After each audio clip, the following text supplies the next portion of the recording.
Veio a palavra do Senhor, segunda vez, a Jonas dizendo: dispõe-te e vai à grande cidade de Nínive e proclama contra ela a mensagem que eu te digo.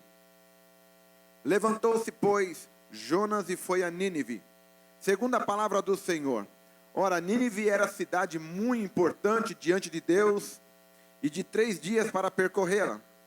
Começou Jonas a percorrer a cidade, caminho de um dia, e pregava, e dizia: ainda 40 dias, e Nínive será subvertida. Os ninivitas creram em Deus, e proclamaram um jejum, e vestiram-se de panos de saco, desde o maior até o menor. Chegou esta notícia ao rei de Nínive. Ele levantou-se do seu trono, tirou de si as vestes reais, cobriu-se de pano de saco e assentou-se sobre cinza. E fez proclamar e divulgar em Nínive, por mandato do rei e seus grandes: nem homens, nem animais, nem bois, nem ovelhas provem coisa alguma, nem os leve ao pasto, nem bebam água, mas sejam cobertos de pano de saco, tanto os homens como os animais, e clamarão fortemente a Deus, e se converterão cada um do seu mau caminho e da violência que há nas suas mãos. Quem sabe se voltará a Deus e se arrependerá e se apartará o furor da sua ira, de sorte que não pereçamos. Viu Deus o que fizeram, como se converteram do seu mau caminho, e Deus se arrependeu do mal que tinha dito lhes faria e não o fez. Olha só que interessante. É lógico que tem outros capítulos aqui atrás, a gente vai pensar um pouquinho neles, mas a história de Jonas ela é bem legal. Jonas é um profeta de Israel que recebe uma ordem de Deus, e esse profeta, ele resolve não obedecer. Pensando no povo para quem a profecia se dirigia, pensando na crueldade, no histórico daquele povo, pensando que eram inimigos de Israel, ele falou: eu não vou pregar para aquele povo, nem matando. Eu prefiro ir para o outro lado. Se Nínive está para cá, eu vou fugir para lá. E é exatamente isso que aconteceu.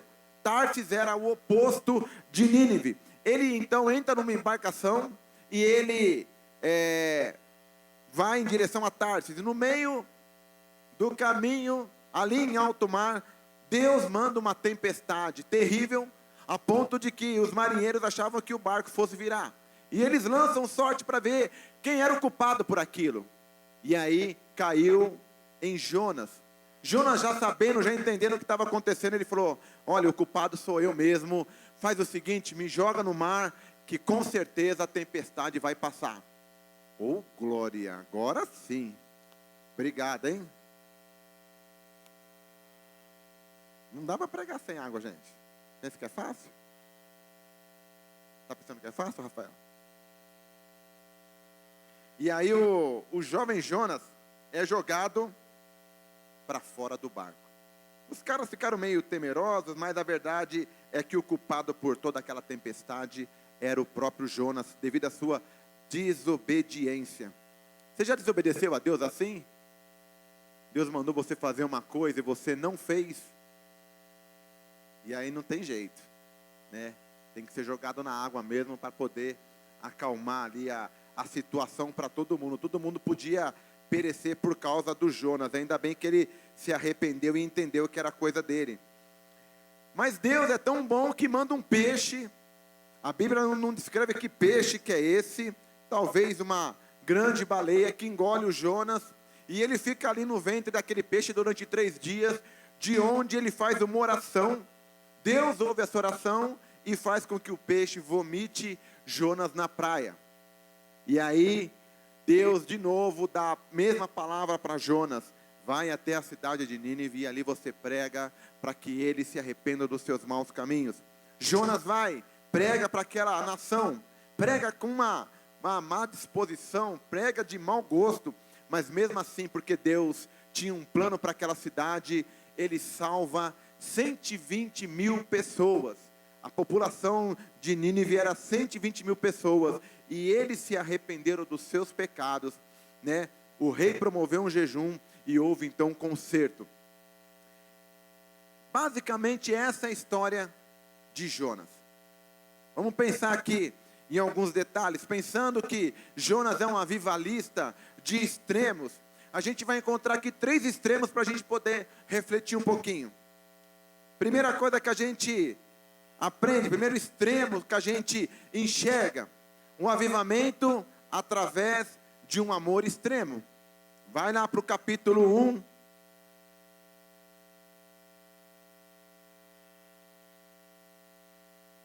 Verso 1 e 2. Verso 1 só. Veio a palavra do Senhor a Jonas, filho de Amitai, dizendo. Verso 2. Dispõe-te e vai à grande cidade de Nínive e clama contra ela, porque a sua malícia subiu até mim. A gente vê que essa mesma palavra, ela se repete no capítulo 3. Veio a palavra do Senhor, segunda vez a Jonas, dizendo, dispõe-te, vai à grande cidade de Nínive e proclama contra ela a mensagem que eu te digo. A gente vê Deus aqui tomando a iniciativa, primeiro porque foi uma palavra do Senhor. Se Deus fosse esperar a consciência de Jonas ou de qualquer outro israelita para pregar alguma coisa para aquela nação, com certeza aquele povo não ia ouvir sobre Deus, não ia ouvir sobre o Evangelho, não ia ouvir sobre o Deus Todo-Poderoso. Mas isso foi uma palavra de Deus. Então a gente vê que Deus, e você vai entender um pouquinho mais para frente, por que era um avivamento através de um amor extremo. Deus olha para aquela nação que subjugava, que castigava, que foi usada para juízo contra Israel. E Deus quer então que aquele povo, ao contrário do que ele fez com Sodoma e Gomorra, quer que aquele povo se arrependa. Ele quer levar uma palavra, dando a oportunidade para aquele povo se arrependesse dos seus maus caminhos. Deus toma a iniciativa. É Ele então que insiste, né, repetindo a ordem que deu para Jonas, para que então o povo pudesse ouvir as boas novas.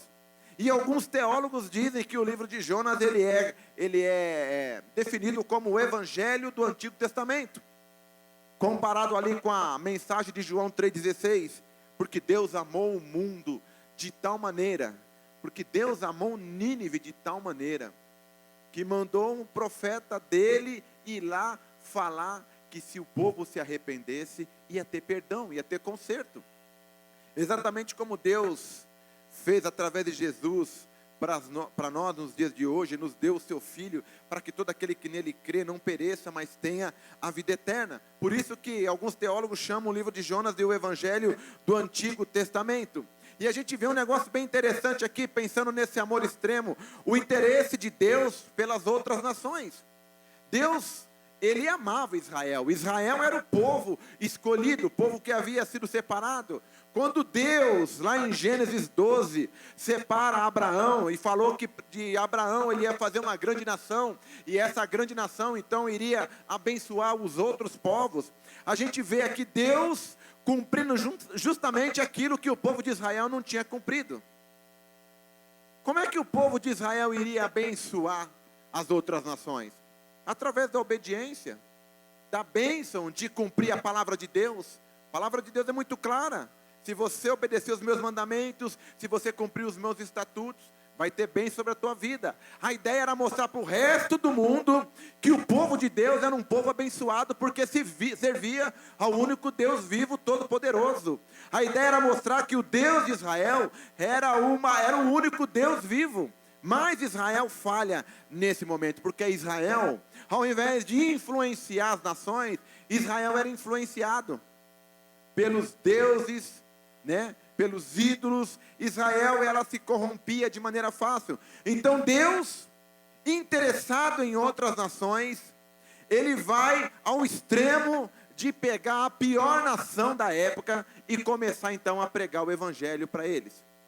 Pregar o evangelho aqui, modo de falar, né, olhando um pouquinho o nosso jeitão de falar das boas novas, porque evangelho são boas novas, são boas notícias.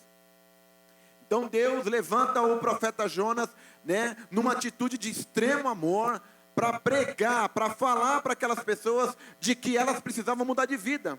Porque se eles não mudassem de vida, Deus iria destruir completamente aquela nação. Esse amor era um amor que Jonas não entendia. Jonas não compreendia, não cabia dentro da mente de Jonas, por que que Deus queria salvar, por que que Deus queria dar uma chance para os ninivitas. Ele não entendia por que que Deus estava tão interessado nessa nação a ponto de tirar o profeta da sua casa, do seu conforto, do seu povo, para pegar para um povo que fazia mal para a nação de Israel. Lá no capítulo 4, verso 2, a gente vai ver uma oração de Jonas, bem esquisita. Vamos ler o versículo 1, capítulo 4, verso 1. Com isso desgostou-se Jonas extremamente e ficou irado. E orou ao Senhor e disse: Ah, Senhor, não foi isso que eu disse estando ainda na minha terra? Por isso me adiantei, fugindo para Tarsis, pois sabia que és Deus clemente e misericordioso, e tardio em irar-se, e grande em benignidade, e que se arrependes do mal. Jonas sabia muito bem de que Deus, na verdade, ia agir mais com misericórdia do que com ira. Ele sabia que se o povo se arrependesse, o coração de Deus não ia aguentar, porque Deus não resiste a um coração contrito, um coração quebrantado. Jonas sabia muito bem que se ele pregasse para aquelas pessoas, e aquelas pessoas expressassem um fiozinho de arrependimento, que Deus ia mudar a história, não ia ter mais condenação, mas ia ter livramento. Era tudo o que Jonas não queria, mas era isso o que Deus queria. Algumas vezes no ministério, estou lembrando aqui de situações, Deus coloca algumas coisas no meu coração para pregar, ou algumas estratégias para o ministério ou para a igreja. E é interessante como algumas vezes, algumas pessoas discordam. E é bem interessante quando a gente pensa nessa coisa de discordar. Olhando um pouquinho aqui essa relação de Jonas com Deus. Em outras palavras, Jonas estava falando assim: ô Deus, eu acho que o Senhor está equivocado. Eu acho que o Senhor nunca errou, mas agora o Senhor está errando.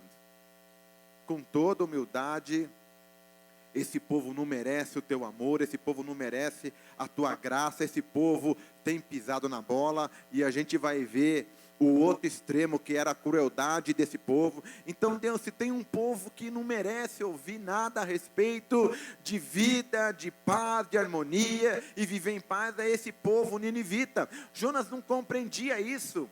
Jonas não tinha entendido que Deus queria fazer algo, que o amor de Deus vai além de tudo isso. Deus não olha simplesmente o comportamento do homem, mas Deus olha o coração. E Deus acredita que aquele cara mau, aquele que mata, aquele que tem uma tendência para fazer coisa errada, Deus acredita que aquele homem tem jeito. Deus olha para aquela pessoa e já vê uma pessoa transformada, se ela assim decidir que Deus pode trabalhar no seu coração. E você acredita no amor de Deus? Você acredita que Deus pode amar ao extremo? Porque a gente decorou já o João 3,16, porque Deus amou o mundo de tal maneira, tal, que legal, e fica um negócio já meio decoreba, mas a dimensão disso, a intensidade com que Deus ama, a maneira como Ele ama, o que significou esse entregar o seu filho, o que significou isso para Jesus abrir mão da sua glória, se humilhar, ir até a cruz, derramar o sangue dele. Qual foi o valor, o peso disso? Fazer isso por alguém que a gente ama é até fácil, mas pensa um pouco naqueles bandidos, naqueles adolescentes na Lagoa Rodrigo de Freitas, que chegam do nada, antes mesmo de pedir a bicicleta ou o celular, já vão esfaqueando. Os caras vão esfaqueando. Depois que o cara cai, aí eles pedem a bicicleta. Amar um cara desse. Já pensou em amar alguém do Estado Islâmico? Eu acredito que todos, a grande maioria já assistiram aqui vídeos. Esses vídeos estão aí pela internet. De crentes sendo decapitados. Quem já assistiu? Já viram vídeos de crentes sendo executados, dando tiro, empurrando, tiro, empurrando, tiro, empurrando, aquele mar de sangue. Já viram esse vídeo também? Já pensou Deus te chamar para falar para esses caras: olha, eu tenho uma palavra de paz para o seu coração. Aí até a gente se colocando um pouquinho no lugar do Jonas. O Jonas é igualzinho, eu e você. Talvez, se Deus me chamasse para pregar para o Estado Islâmico, eu acho que eu ia para Tarsis também. É humano isso. É humano.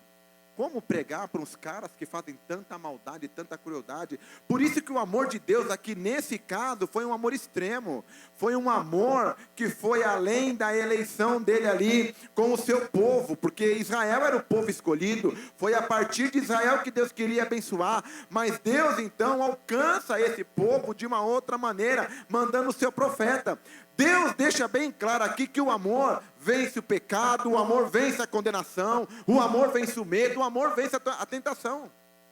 Quanto você tem sido instrumento de Deus para amar as pessoas?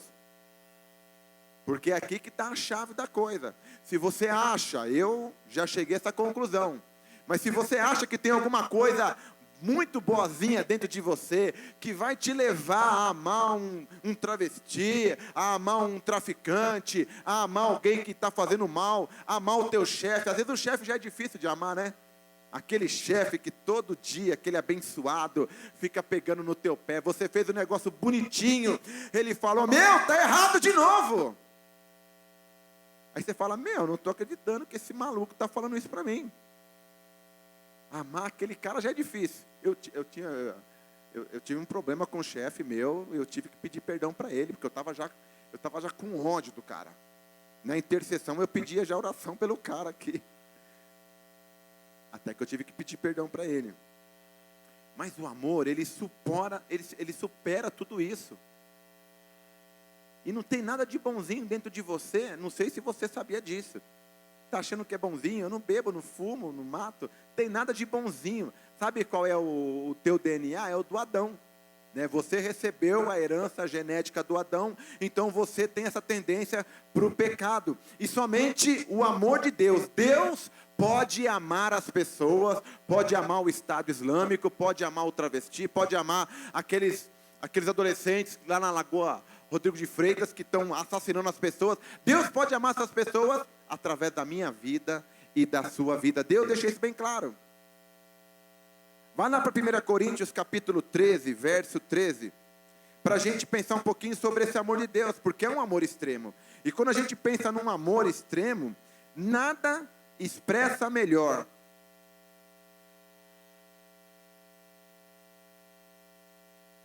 o que é o amor do que 1 Coríntios. 1 Coríntios 13, verso 13...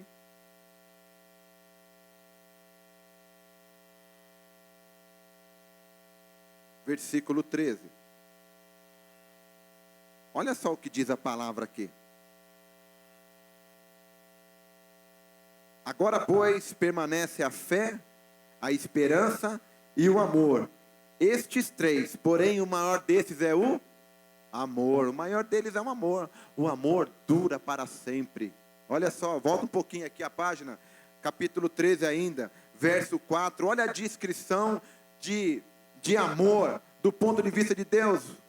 O amor é paciente, o amor é benigno, o amor não arde em ciúmes, não se ufana, não se ensoberbece, não se conduz inconvenientemente. Ele não procura os seus interesses, não se exaspera, não se ressente do mal, não se alegra com a injustiça, mas regozija-se com a verdade. Tudo sofre, tudo crê, tudo espera, tudo suporta. O amor jamais acaba. Havendo profecias, desaparecerão. Havendo línguas, cessarão.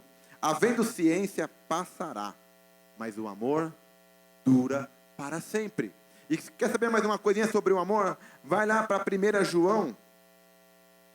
Você vai entender um pouco mais porque que Deus amou ao extremo o povo de Nínive. 1 João, capítulo 4, verso 7 e 8.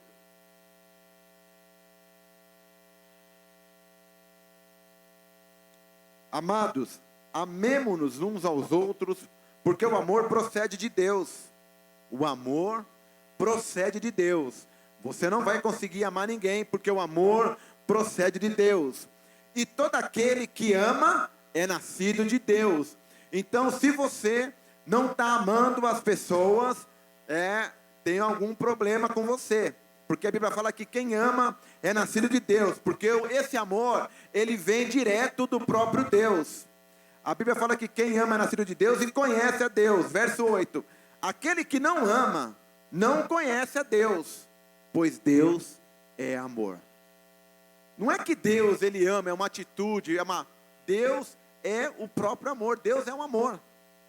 Então, se eu estou cheio de Deus, eu amo. Se eu estou deixando Deus dirigir a minha vida, eu vou começar a expressar isso de forma natural. Porque amar não é um monte de regrinha. Amar é deixar Deus agir através da sua vida. Amar tem a ver com submissão. Deixar Deus manifestar a essência dele através da vida de Deus. Amar é ser cheio de Deus. É o Gálatas 2:20. Já estou crucificado com Cristo e vivo não mais eu, mas Cristo vive em mim. Não é mais o meu eu. O meu eu é incapaz de amar qualquer ser humano.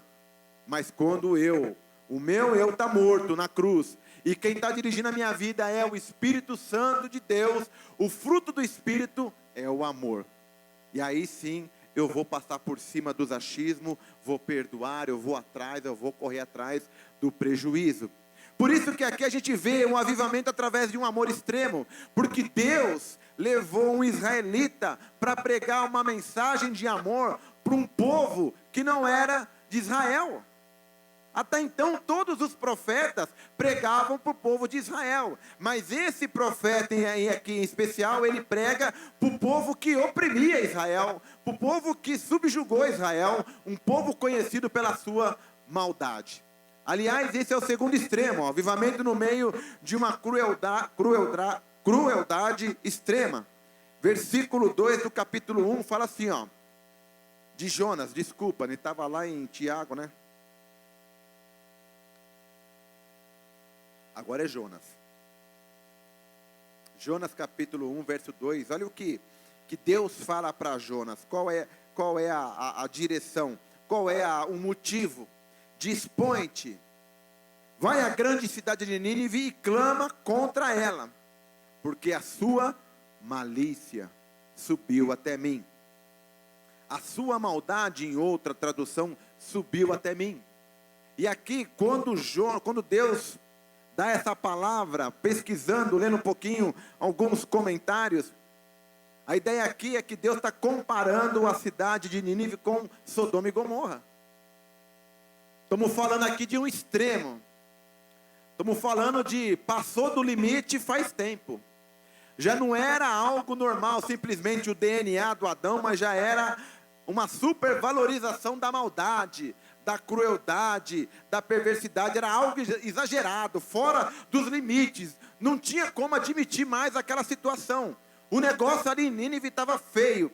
E toda vez que ele subjugava uma nação, a maldade corria solto. E era justamente isso que Deus queria tratar. Tem um outro livro da Bíblia, 2 livros para frente, chama Naum. 2 livros para frente. Tem o Miqueias e tem o Naum.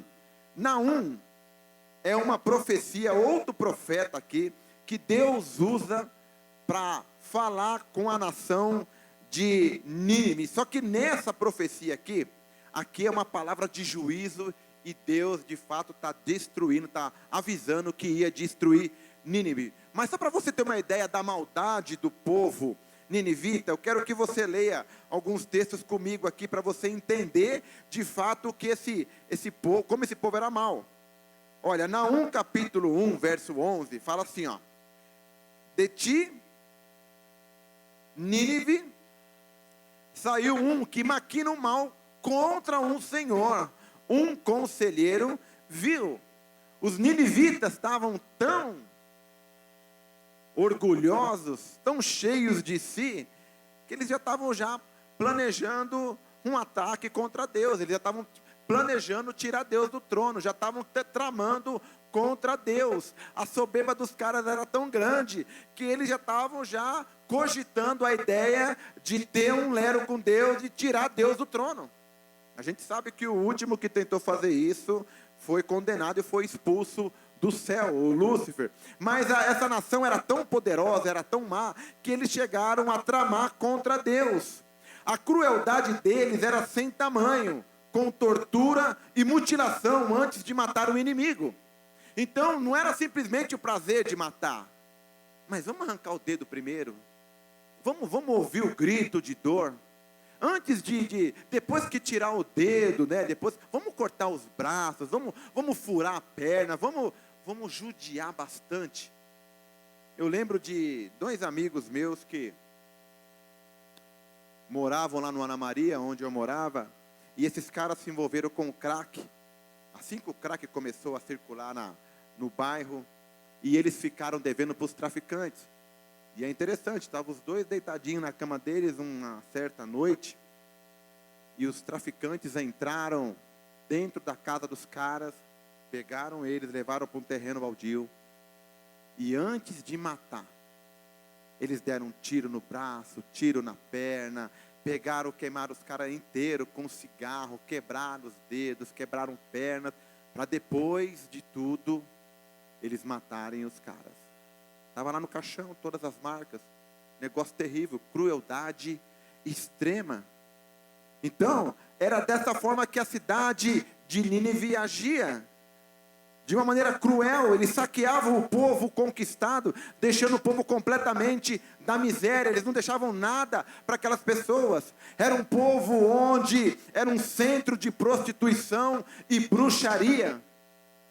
Eles consultavam ali espíritos, e era isso que eles empurravam para as outras nações.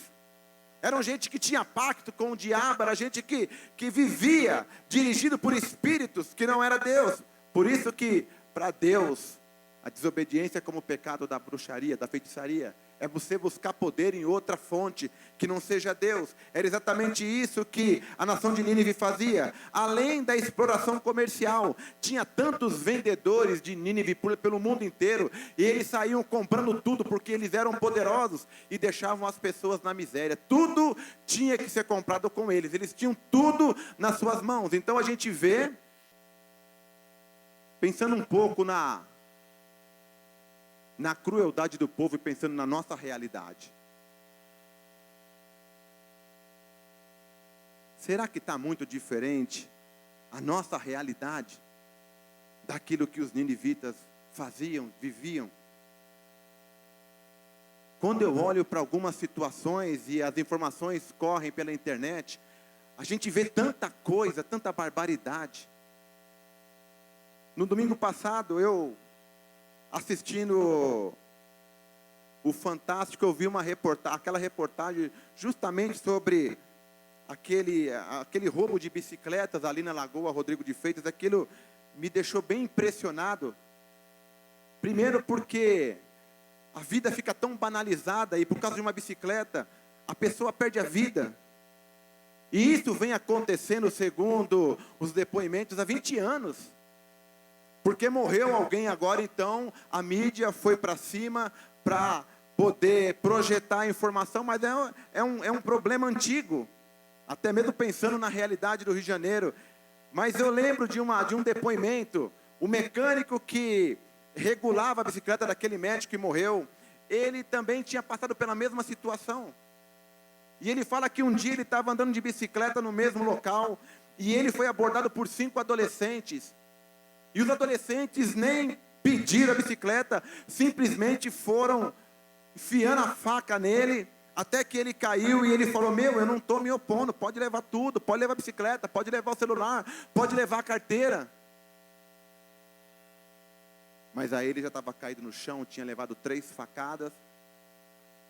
E aí quando ele viu que os 5 adolescentes se afastaram um pouco, ele ficou de pé para pedir ajuda. E quando ele ficou de pé, o adolescente olhou para trás e viu o cara de pé. E falou: vou voltar lá. E voltou.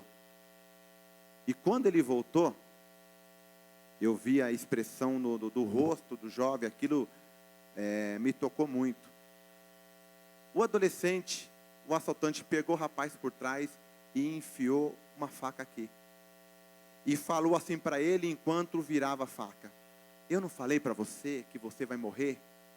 Então por que você levantou para pedir ajuda? É para você morrer. E aí perfurou o pulmão dele. E aí o rapaz caiu. Lógico, foi socorrido.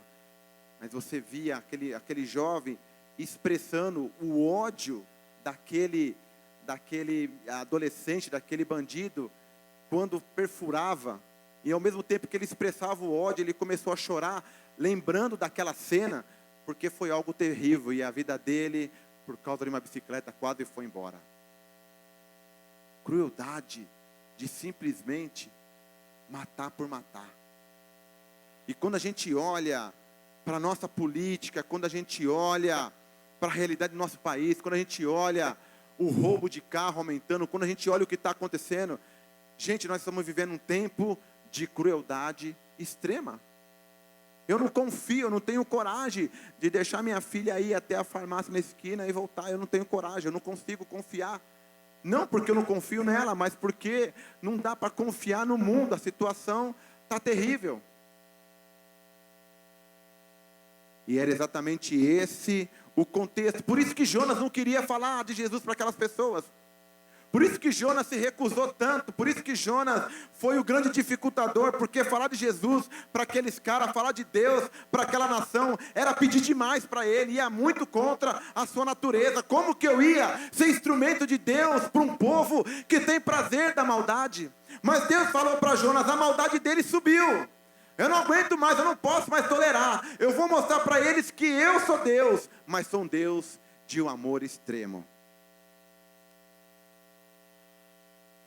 Outra característica, e a última, pensando aqui no avivamento através do amor extremo e da crueldade extrema, a gente vê o avivamento no meio de um egoísmo extremo. O egoísmo de Israel, o egoísmo de Jonas. Lá no capítulo 3,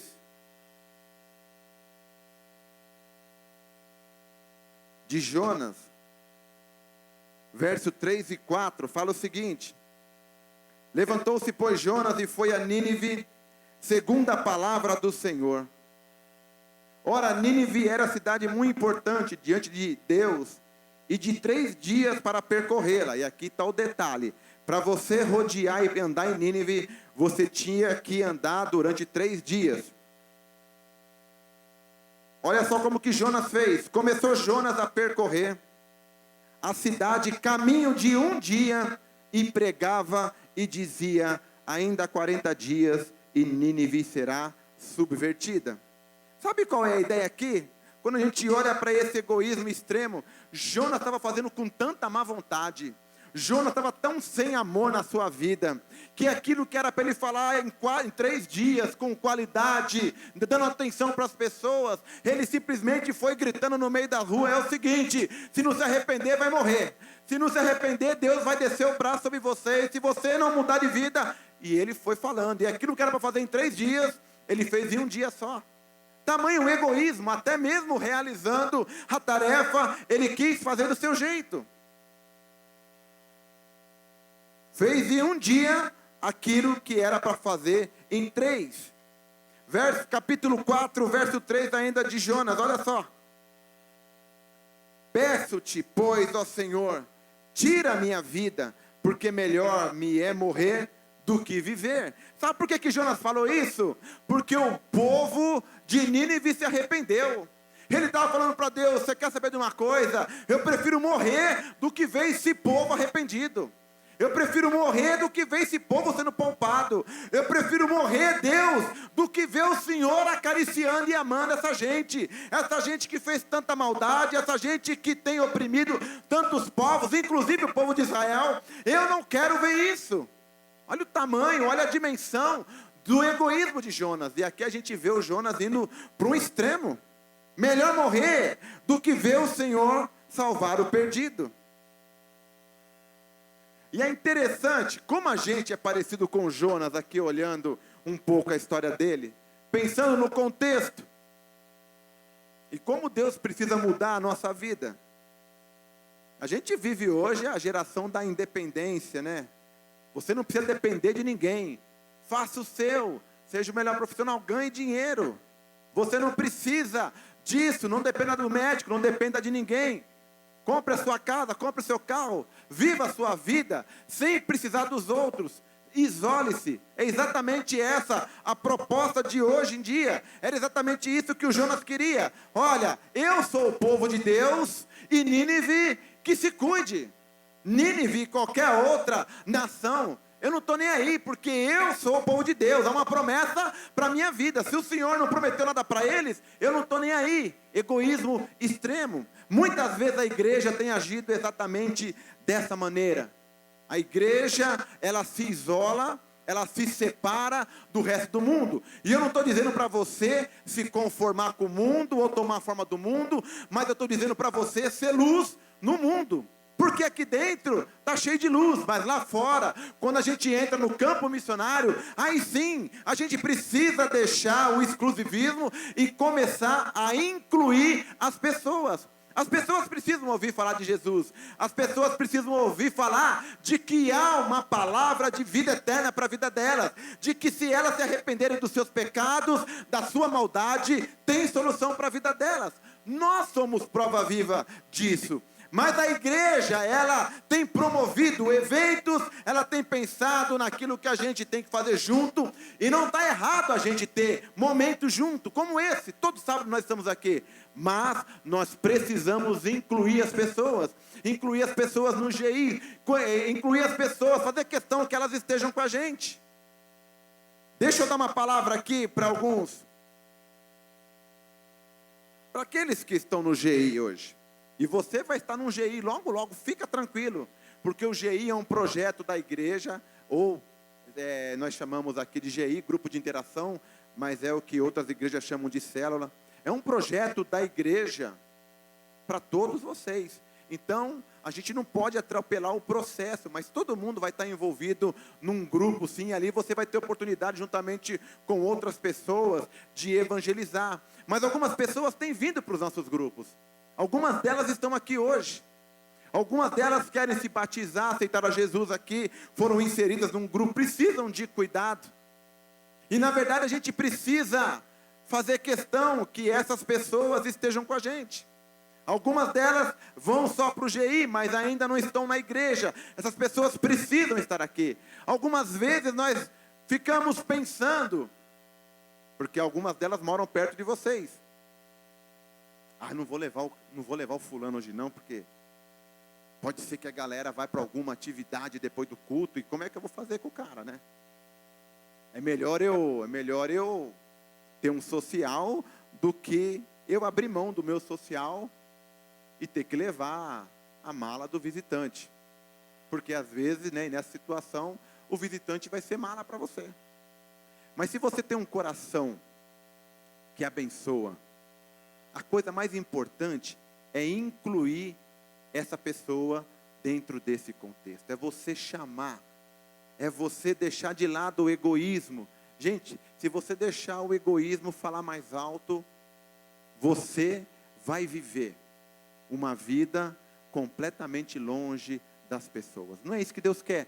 Deus quer incluir, e Deus quer te usar para incluir. O Jonas não tinha entendido isso, porque o Jonas era extremamente egoísta. Se não for do meu jeito, eu não quero, eu não faço, eu estou fora. Tudo tinha que girar em torno do Jonas, tinha que ser do jeito dele. Até mesmo quando ele estava pregando ali para as pessoas, tinha que ser do jeito dele. E pensar em alguém que queira fazer o contrário, completamente fora de questão. Eu sei que às vezes a gente fica com vontade de fazer coisas pessoais, mas se você tem a oportunidade de abençoar alguém, abençoa essa pessoa, traz ela. A galera vai sair depois do culto, leva junto. Se a pessoa não quer ir, não tem problema, você então leva ela para casa, e se der, você se encontra com a galera num outro momento. Porque a coisa mais importante, e Deus deixa claro isso, é a salvação do ser humano. No veredito de Jonas, o que a cidade de Nínive precisava? Ser destruída. Deus, se depender de mim, manda fogo nesse povo, como o Senhor fez com Sodoma e Gomorra. Só que Deus aqui estava dando uma outra chance. Deus tinha outra coisa no coração. Deus sabia que aquela nação, quando ouvisse falar de que tinha algo de errado e que eles precisavam se arrepender, que eles iriam se arrepender. E foi exatamente isso que aconteceu. Por isso que eu tenho que deixar a minha vontade de lado.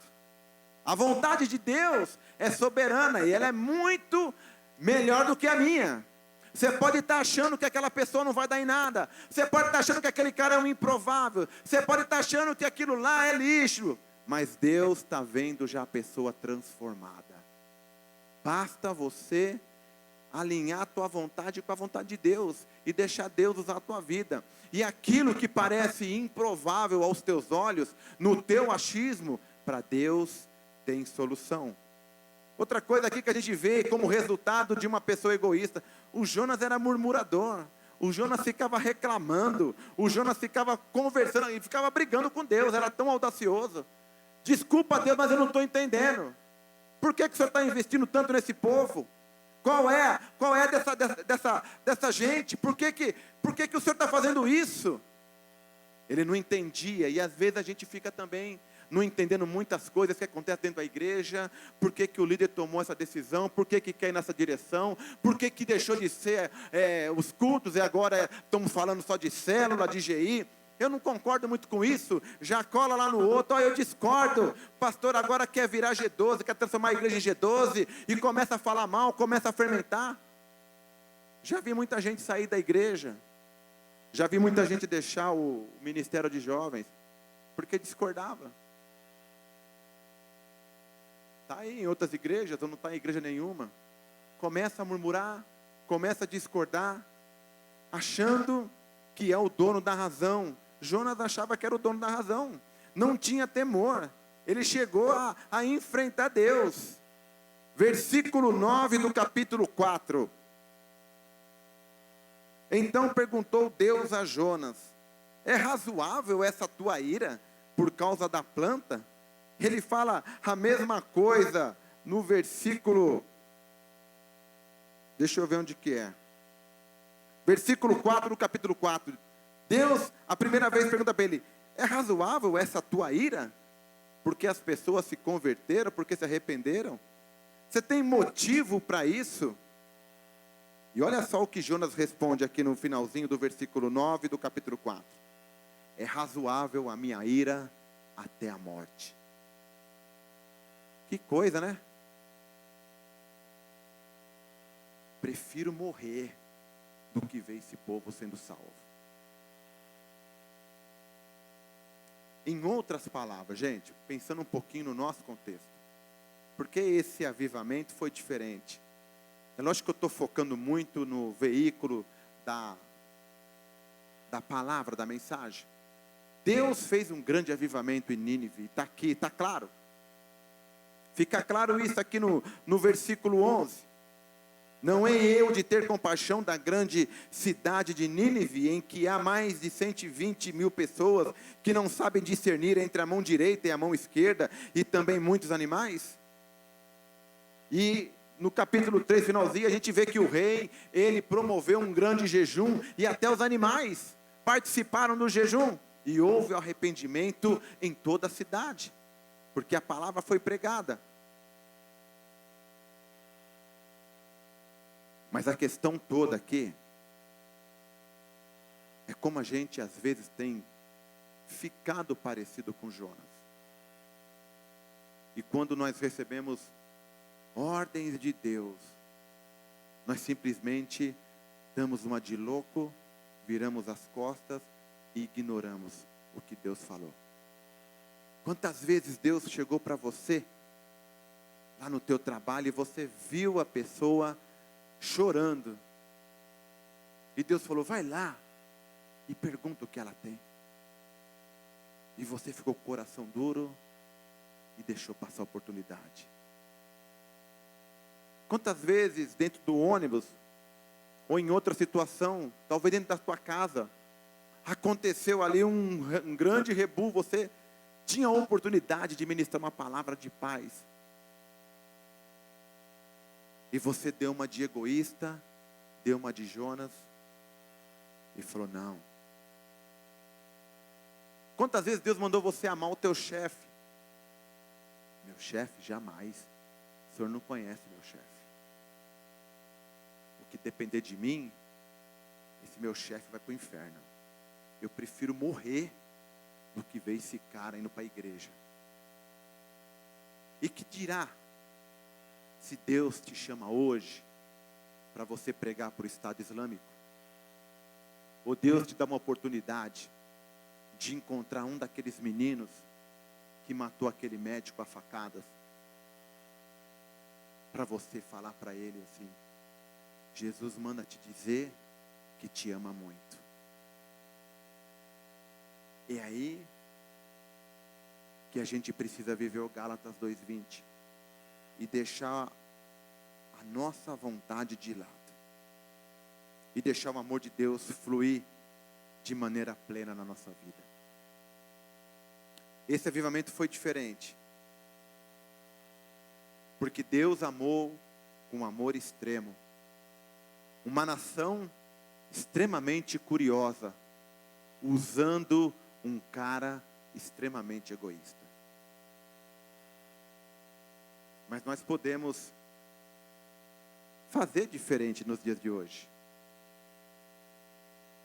A gente não precisa e nem devemos agir como egoístas em pleno século 21.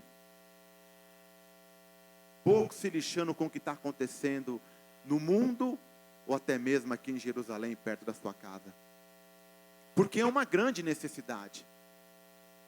Pensando na extrema crueldade daquela nação, eu vejo que esse é um grande momento para que a igreja se levante e comece então a incluir as pessoas. Para que as pessoas, os homossexuais, bandidos, traficantes, eles sejam incluídos, sejam amados. Porque muitas vezes quando nós pensamos em alguns poucos, uma minoria, querendo fazer leis sobre essa questão da homossexualidade, parece que a gente veste uma camisa contra, e não é nada disso. Deus ama essas pessoas. E a gente não pode misturar as coisas. Elas precisam de Jesus tanto como qualquer outra pessoa. Aliás, eu acho que eu precisei mais de Jesus e preciso mais do que eles. Porque quando eu olho as minhas limitações, e eu vejo o quanto eu sou ruim, o quanto eu sou parecido com Jonas, o quanto eu sou egoísta, e se eu começar a dirigir a minha vida, eu vou viver exatamente com essa ira no meu coração, desejando que cada um se vire. Eu não fui atrás de Deus, então vai você também, se vira. Mas não é isso que Deus quer nessa noite. Deus quer que a gente tenha uma atitude diferente. Eu estou pregando sobre o erro e eu acho muito louco quando a gente pensa no erro. Deus deixa registrado o erro. Mas a gente vê a soberania dele aqui, tratando com aquela nação, mesmo o Jonas, todo contrariado e querendo fazer algo diferente. Eu quero convidar você a fechar os teus olhos, e eu quero que você reflita um pouquinho sobre aquilo que a gente pregou.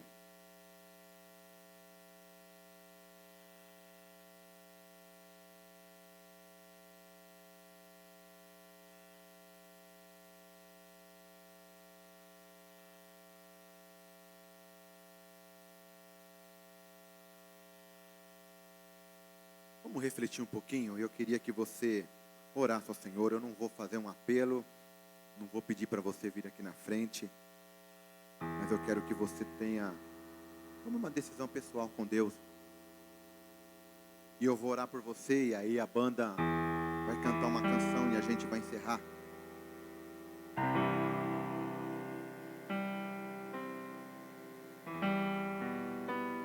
Talvez você feche teus olhos agora, tá bom? Só para você não desviar a tua atenção. Talvez você não tenha entendido ainda esse amor extremo de Deus pelas pessoas. Mas a verdade é que Deus